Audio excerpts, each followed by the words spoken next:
옆에 분들과 함께 인사 나누시겠습니다. 당신은 하나님의 걸작품입니다. 네.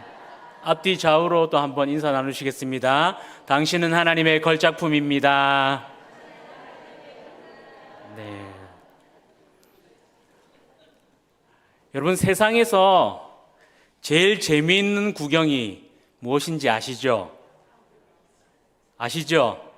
네. 싸움 구경과 불구경입니다. 대략 10년 전에 제가 살고 있던 아파트에서 다툼이 일어났습니다. 다툼이 일어난 이유는 담배 때문인데요. 제가 살았던 아파트는 복도식으로 한 층에 7세대가 살았습니다. 근데 그중 사모 아저씨가 자꾸 자기 집에서 복도로 난 창문을 열어놓고 담배를 피는 것입니다. 그리고 종종 복도로 나와서 복도에서 담배를 피기도 했습니다. 그래서 이웃분들이 참다가 사모를 찾아가서 밖에 나가서 담배를 피워줄 것을 요청했으나 이 아저씨는 전혀 굴하지 않고 아랑곳하지 않은 채 꿋꿋하게 창문을 열어놓고 담배를 피거나 아예 복도에 나와서 줄담배를 피는 것입니다. 그날도 사모 아저씨가 복도에서 담배를 피자 2호 아주머니가 나와서는 담배 냄새 때문에 너무 괴로우니 밖에 나가서 담배를 피워달라고 요청했습니다. 더군다나 옷에 담배 냄새가 배어서 세탁하는 것도 보통 일이 아니라고 덧붙였죠. 이에 사모 아저씨가 이렇게 말을 했습니다. 아줌마, 내 집 앞에서 내가 담배를 피는데 아줌마가 뭔 상관이에요? 그렇게 톡 쏘아 붙이고는 문을 쾅 하고 닫고 집 안으로 들어간 것입니다. 그 순간 마음속으로 이런 생각이 들었습니다. 야, 이거 흥미진진한데 오늘 좀 재미지겠는데 밖에 나가서 구경할까? 화가 난 2호 아주머니는 사모집의 배를 계속해서 누르면서 아저씨 잠시만 나와보세요 라고 소리를 질렀지만 이 아저씨는 전문 용어로 쌩깠습니다. 더욱더 화가 난 2호 아주머니는 급기야 문을 쿵쿵쿵쿵 두드리면서 마! 나온나! 나와보라고! 소리를 지르는 것이죠. 결국 사람들이 이 소동을 듣고 몰려들기 시작했습니다. 저도 방에 앉아서 나가야 되나 말아야 되나 엄청난 고민을 했습니다. 어찌나 고민이 되든지 대학교 입학원서 쓸 때보다 더 크게 고민했었습니다. 2호 아주머니가 계속해서 소리를 지르자 결국 3호 아주머니가 나와서 크게 말다툼이 벌어졌습니다. 말다툼을 하는 중에 3호 아주머니가 선을 세게 넘는 발언을 했습니다. 여러분, 다소 거친 표현을 용서해 주십시오.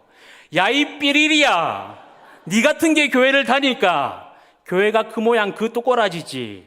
내가 네 같은 것 때문에 교회를 안 나간다 아이가. 그러자 2호 아주머니가 이렇게 말했습니다. 하이고 문디가 신하야, 내가 그나마 교회를 다니니까 말싸움만 하고 있는 기라.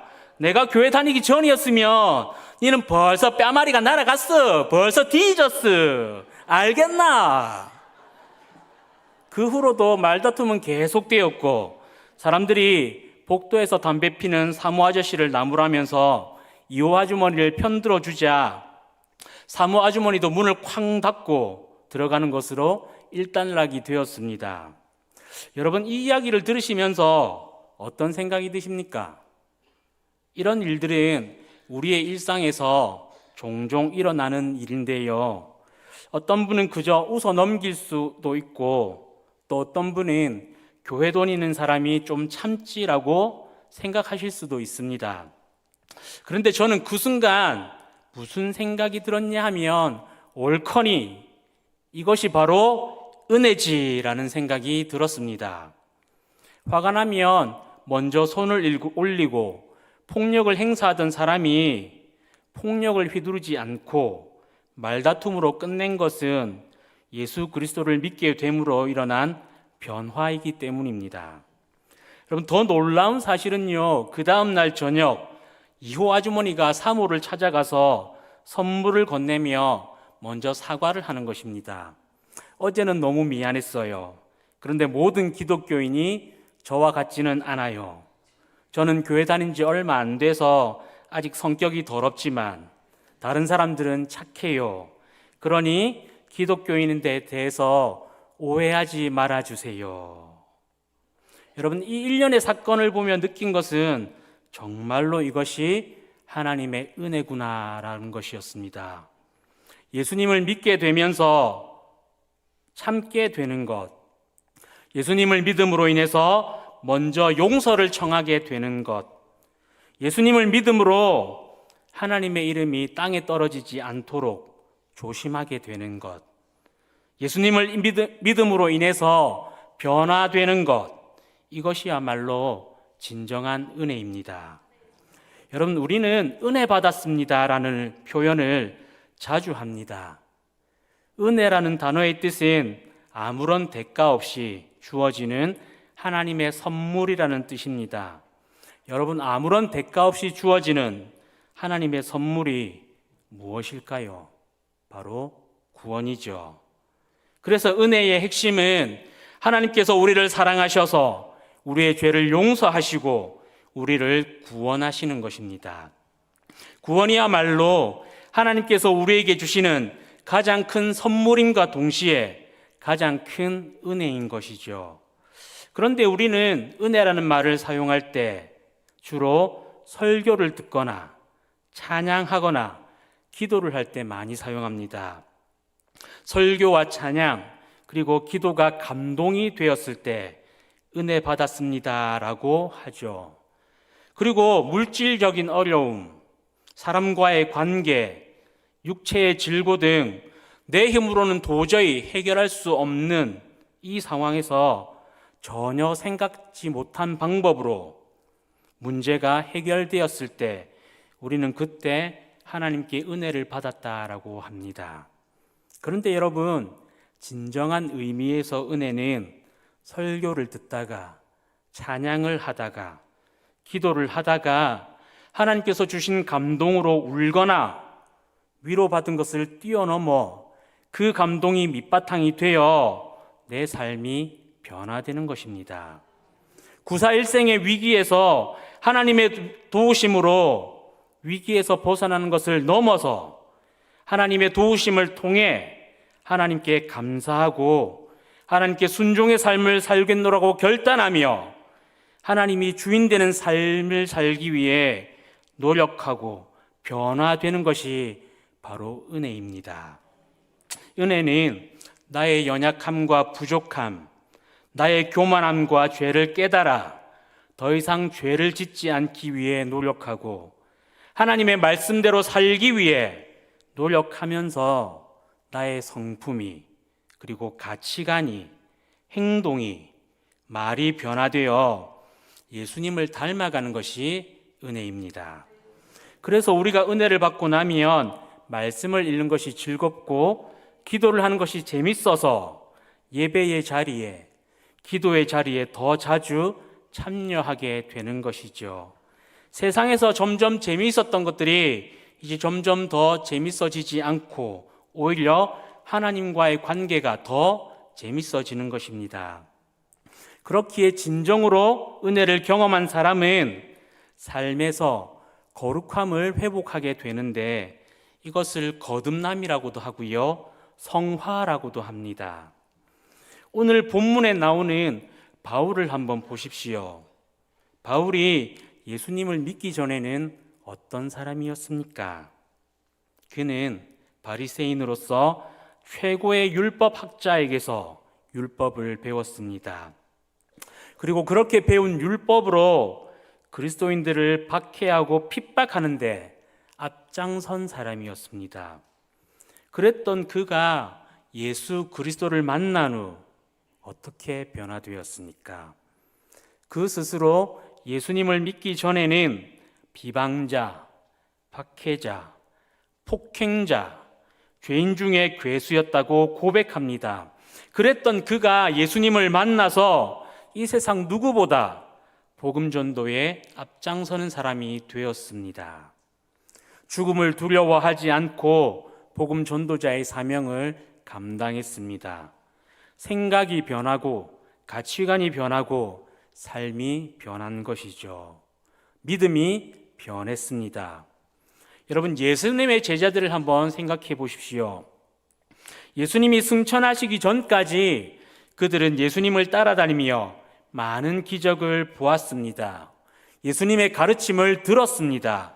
그렇지만 그들은 여전히 세상에 더 관심을 가진 사람들이었습니다. 예수님이 왕이 되면 누가 더 높은 직책을 가질 것인지 논쟁을 하고 있었고, 예수님께서 십자가에 못 박혀 죽으실 때에는 자신들도 잡혀서 죽게 될까봐 두려워서 도망을 다니던 자들이었습니다. 그랬던 그들이 성령의 역사를 경험한 후 어떻게 되었습니까? 유대교 종교 지도자들 앞에서 죽음을 두려워하지 않고 당당하게 예수 그리스도가 메시아라고 선포를 하고 또 예수 그리스도를 믿으라고 당당히 복음을 전했습니다. 여러분, 나사로를 한번 떠올려 보십시오. 세금을 걷어서 자신의 배를 불리던 사람이 예수님을 만난 후 어떻게 변화되었습니까? 여러분, 이것이 바로 은혜입니다. 예수님을 만나고 진심으로 예수 그리스도를 믿게 됨으로 일어나는 삶의 변화, 이것이야말로 진정한 하나님의 은혜인 것이죠. 고린도 교회는 교회의 분열, 바울에 대한 오해, 성적인 타락, 성도들 간의 고소와 고발, 물질 숭배, 방탕 등 많은 문제점을 가지고 있었습니다. 예수 그리스도를 믿는다고 하지만 그들의 삶은 여전히 세상의 가치관을 따르고 있고 그리스도인다운 삶을 살지 않았던 것이죠. 그런 고린도 교회의 교인들에게 바울은 자신의 삶을 돌아보고 신앙을 점검할 것을 권면합니다. 그래서 고린도후서 13장 5절에서 그는 이렇게 말씀합니다. 제가 봉독하겠습니다. 너희는 믿음 안에 있는가? 너희 자신을 시험하고 너희 자신을 확증하라. 예수 그리스도께서 너희 안에 계신 줄을 너희가 스스로 알지 못하느냐? 그렇지 않으면 너희는 버림받은 자니라. 사랑하는 신년교회 성도 여러분, 오늘 예배에 참석하신 많은 분들이 신앙생활을 하시며 예수 그리스도를 만나는 경험들을 하셨을 줄로 압니다. 그리고 믿음으로 살기 위해 많은 시간을 기도하신 것으로 압니다. 그리고 그렇게 신앙생활을 하시면서 하나님의 크신 은혜를 경험하셨을 줄로 압니다. 그런데 여러분, 지금 여러분들의 신앙은 어떠신가요? 우리는 날마다 하나님의 말씀을 통해, 기도를 통해 살아계신 하나님을 만나고 변화되고 있습니까? 내 고집과 내 주장이 꺾이고 있나요? 내 생각과 내 인격이, 내 성품이, 내 생각이 점점 예수 그리스도를 닮아가고 있습니까? 우리의 이웃들이 우리를 보며 예수 믿는 자들은 역시 다르네라며 인정을 하고 있습니까? 타인에게 무례하지 않고 오히려 다른 사람을 이해하고 배려하고 존중하는 그리스도인으로 우리는 살아가고 있을까요? 바울과 예수님의 제자들이 성령을 경험하고 은혜를 받아서 삶이 변화되고 성품이 변화되고 믿음이 변화된 것처럼 우리들도 하나님의 자녀답게 예수 그리스도의 제자답게 변화되는 은혜가 삶 가운데 나타나시길 진심으로 소망합니다. 오늘 말씀을 통해서 나의 신앙과 믿음을 점검하고 또 지금까지 나에게 그리고 우리에게 베푸신 그 하나님의 은혜를 돌아보며 우리의 믿음 생활이 어제보다 나은 오늘이 되고 오늘보다 성장한 내일의 믿음이 될 수 있기를 진심으로 소망합니다. 하나님의 은혜를 받았다라고 말하지만 여전히 죄의 자리에 있으면 여러분, 그것은 은혜를 받은 자의 행동이 아닙니다. 여러분들께서 진정으로 하나님의 은혜를 경험하셨다면 하나님께서 기뻐하시는 모습으로 변화될 수 있길 진심으로 소망하고, 하나님께서 원하시는 신앙생활을 하실 수 있기를 진심으로 소망합니다. 함께 기도하시겠습니다.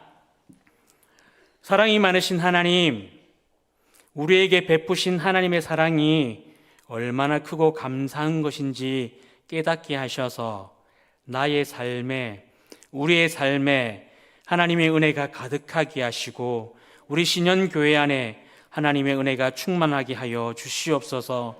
그 은혜로 인하여 우리 신현교회의 성도들이 더 아름다운 성도들이 되게 하여 주시고 우리 신현교회가 더 좋은 교회가 되게 하셔서 들어와도 복을 받고 나가도 복을 받는 아름다운 교회가 되게 하여 주시옵소서. 오늘도 삶의 어려움으로 힘들어하고 아파하는 성도들을 위로하여 주시고 기도하는 모든 문제들을 하나님의 뜻대로 응답하여 주시며 여러 가지 이유로 믿음을 떠난 자들을 돌이키사 저들이 믿음을 회복하고 주님께로 돌아오는 그 성령의 역사가 우리 신현교회 안에 날마다 일어나게 하여 주시옵소서. 오늘도 살아계신 예수 그리스도를 받들어 간절히 기도드립니다. 아멘.